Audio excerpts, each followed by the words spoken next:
In May 1869, thousands gathered at Promontory Summit, Utah, to watch two locomotives meet nose to nose. The Transcontinental Railroad was complete. East had met West. America was united by iron rails. A photographer captured the moment.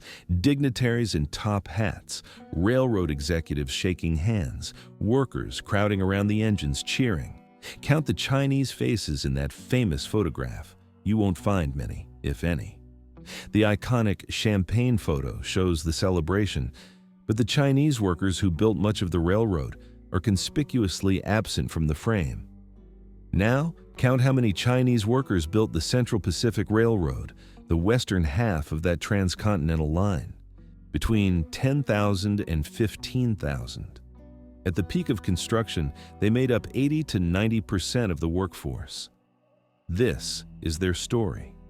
Not the version history books told for a century, not the sanitized tale of American ingenuity and manifest destiny.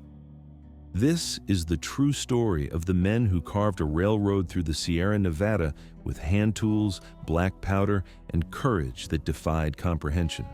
They hung in wicker baskets against 1,000-foot cliffs, drilling holes for explosives.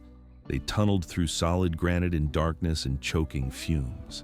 They worked through Sierra winters so brutal that entire camps were buried by avalanches and not discovered until spring thaw revealed the bodies.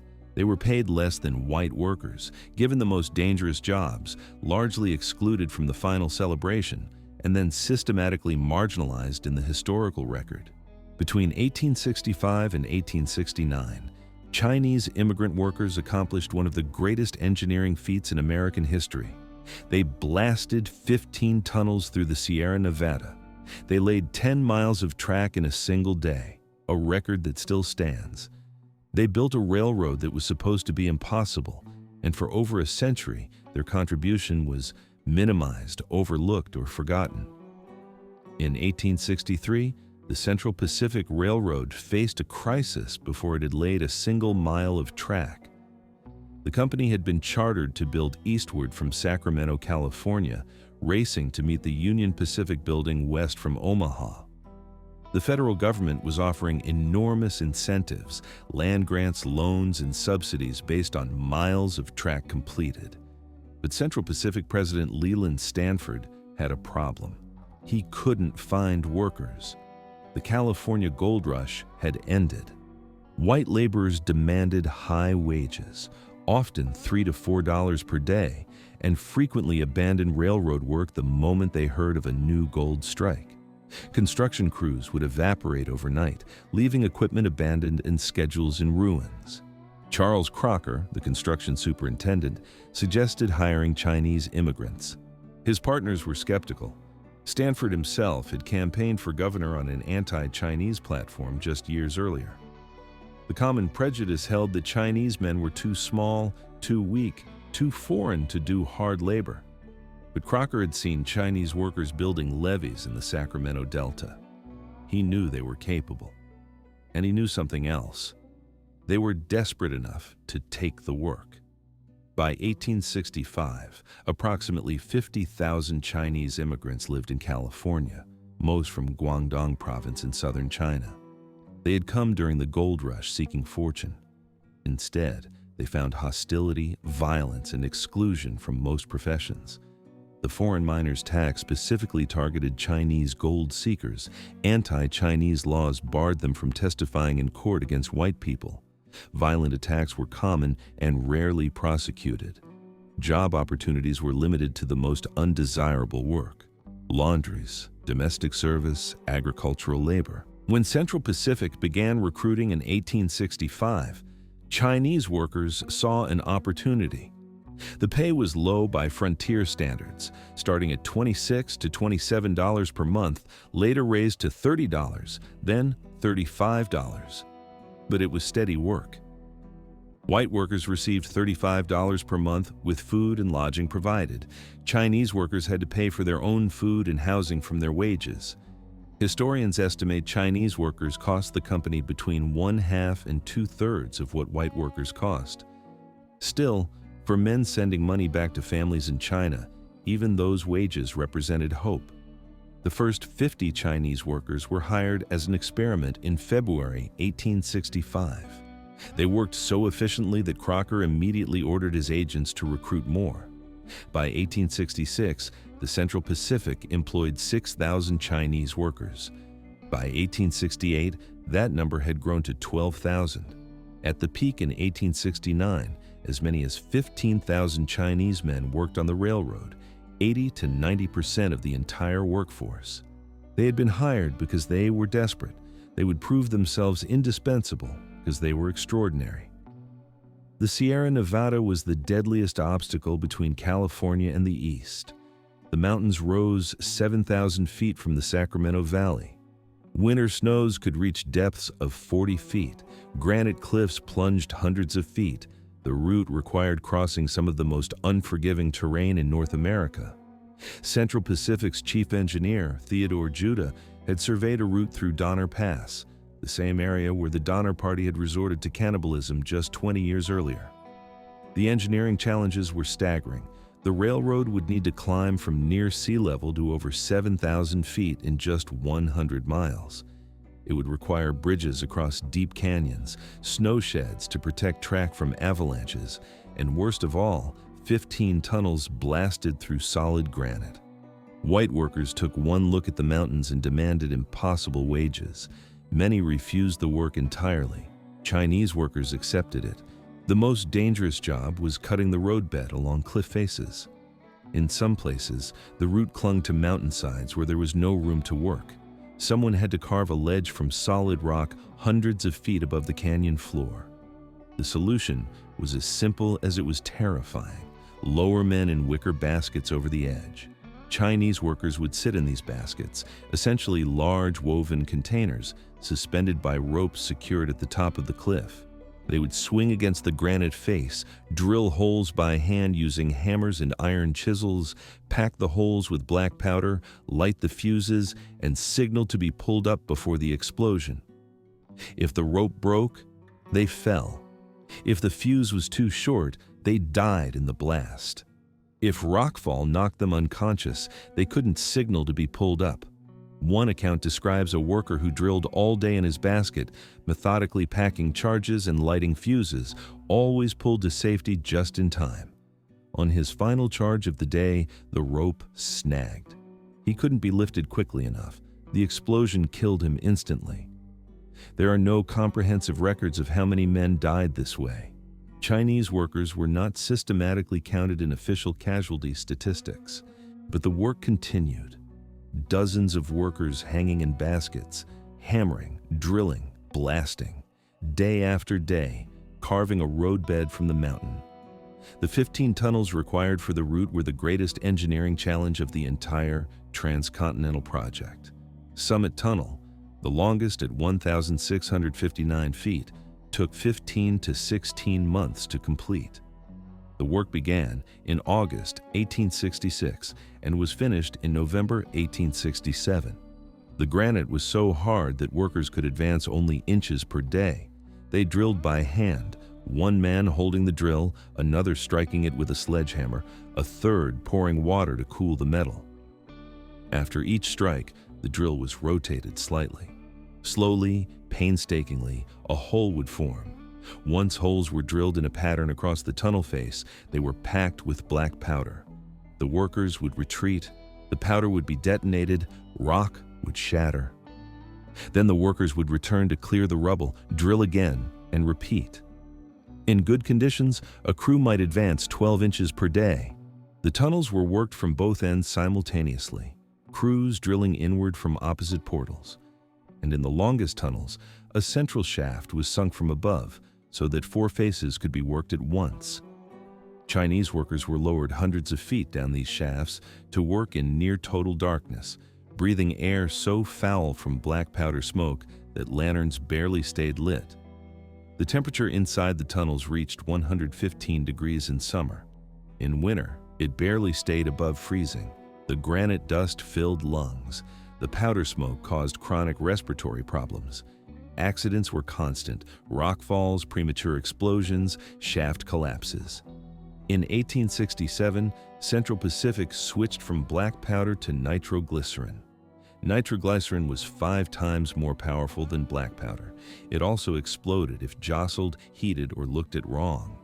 Transporting it was suicide. Using it required steady hands and absolute calm. Chinese workers learned to manufacture it on site and handle it with extraordinary care. One account describes a worker carefully pouring liquid nitroglycerin into a drill hole while his partner held a lantern.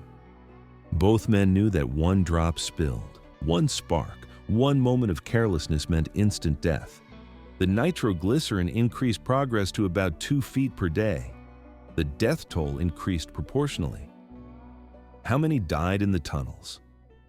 Records don't say. Chinese casualties were not systematically documented. Estimates range from several hundred to over 1,200 deaths across the entire project. But these are only estimates. The true number will never be known. In December 1866, Chinese workers were still tunneling through the High Sierra when winter arrived with unusual fury.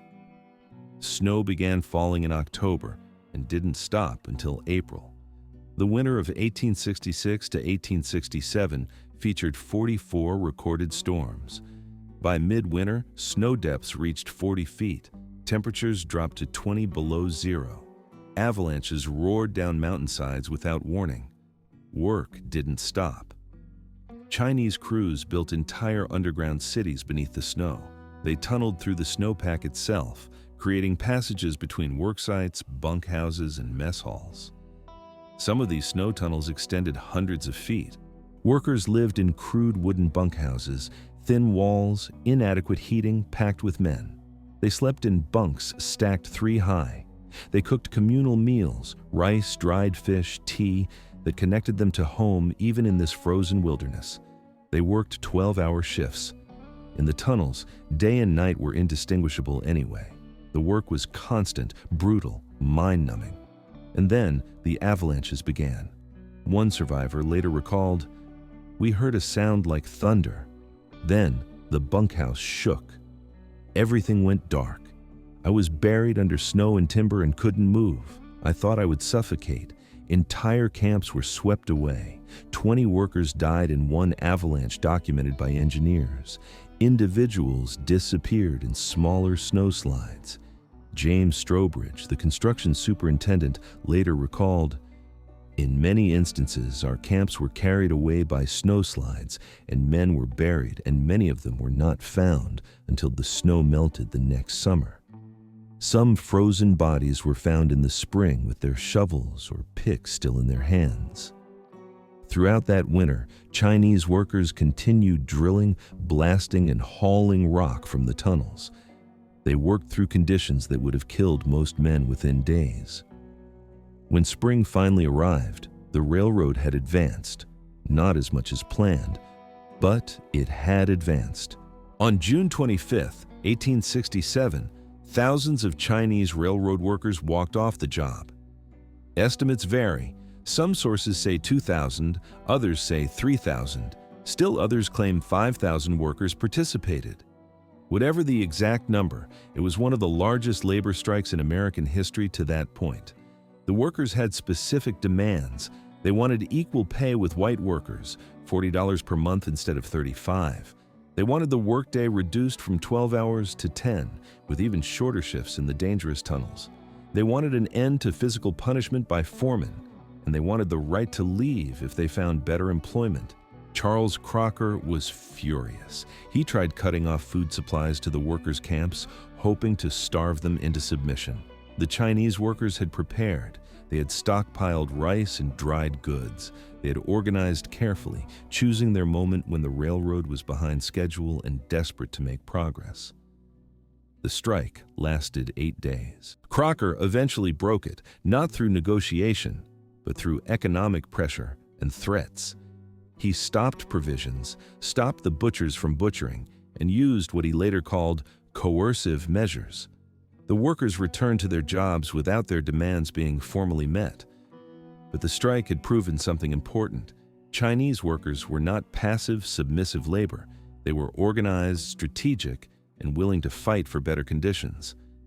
In the months following the strike, working conditions quietly improved. Some experienced workers received small pay increases. Extreme working hours were reduced.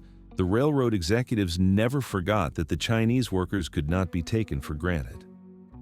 On April 28, 1869, Central Pacific set out to prove something. Union Pacific had been boasting about their construction speed, laying 6, 7, even 8 miles of track in a single day. Charles Crocker reportedly bet Thomas Durant, vice president of Union Pacific, $10,000 that Central Pacific could lay 10 miles in one day. Crocker assigned the task to a crew that included 8 Irish rail handlers and several thousand Chinese workers. They started at dawn. The operation moved like a machine. Chinese workers laid ties, positioned rails, hammered spikes, tightened bolts. The 8 Irish workers distributed the rails from flat cars, the only specialized task they performed. They worked without stopping. Lunch was eaten while walking. Water was brought to them. The precision was extraordinary. Each rail had to align perfectly, each spike driven at the correct angle. By sunset, they had laid 10 miles and 56 feet of track. It remains the record. No crew before or since has laid more track in a single day. The 8 Irish rail handlers each received 4 days' pay as a bonus. The Chinese workers received their standard wages. On May 10, 1869, the final ceremony took place at Promontory Summit. Leland Stanford and other executives took turns with a ceremonial silver hammer, driving the golden spike that symbolically completed the Transcontinental Railroad. Photographers captured the moment. Champagne was poured. Speeches were made celebrating American ingenuity and determination.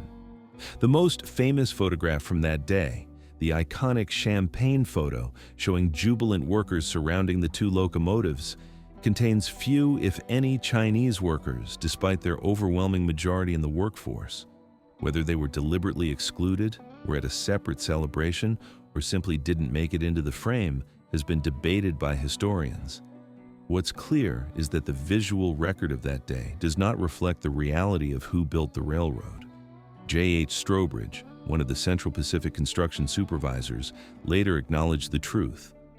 They built the railroad. Without them, it would have been impossible. But the official narrative ignored them.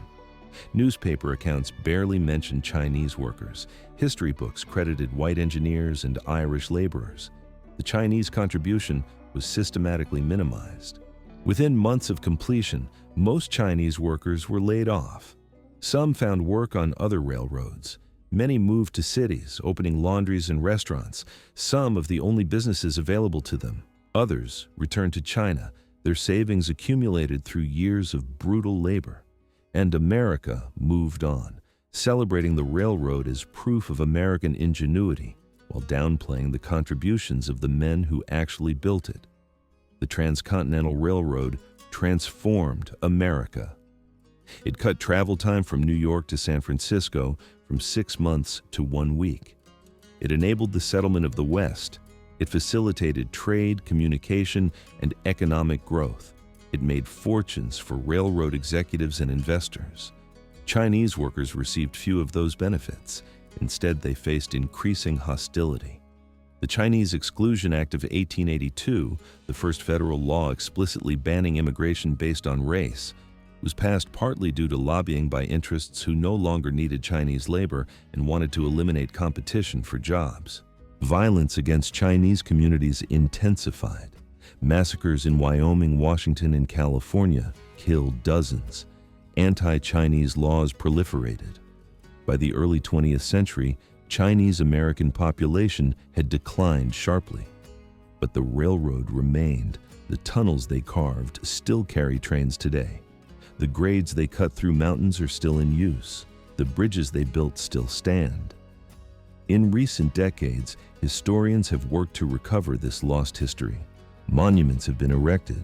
Chinese American groups have documented family stories passed down through generations. Archaeological excavations at railroad camps have uncovered artifacts, rice bowls, teacups, gaming pieces that testify to the lives of the men who lived there. In 2014, the U.S. Department of Labor inducted Chinese railroad workers into its Hall of Honor, 145 years late. In 2017, a plaque was installed at Promontory Summit acknowledging their contribution 148 years after completion of the railroad. The recognition matters, but it doesn't change what happened. Between 10,000 and 15,000 men built a railroad through the deadliest mountains in America. They worked for less pay, in worse conditions, with less recognition than anyone else. They hung in baskets over cliffs. They tunneled through granite. They survived avalanches and explosions. They struck for better treatment when no one thought they had the courage. They laid 10 miles of track in a day when everyone said it was impossible. And they were largely erased from history because it was convenient to forget them. But we don't have to forget. Every time a train crosses the Sierra Nevada, it travels on roadbed carved by Chinese workers. Every tunnel through those mountains was blasted by their hands. Every mile of rail benefited from their labor. They built the iron road that connected America. They did it despite everything, despite prejudice, despite exploitation, despite being marginalized in the story. The Transcontinental Railroad wasn't just an engineering marvel. It was a monument to courage, to endurance, to the men who knew they might never be celebrated but built it anyway. That's the real story of the railroad, and it's one we should never forget again.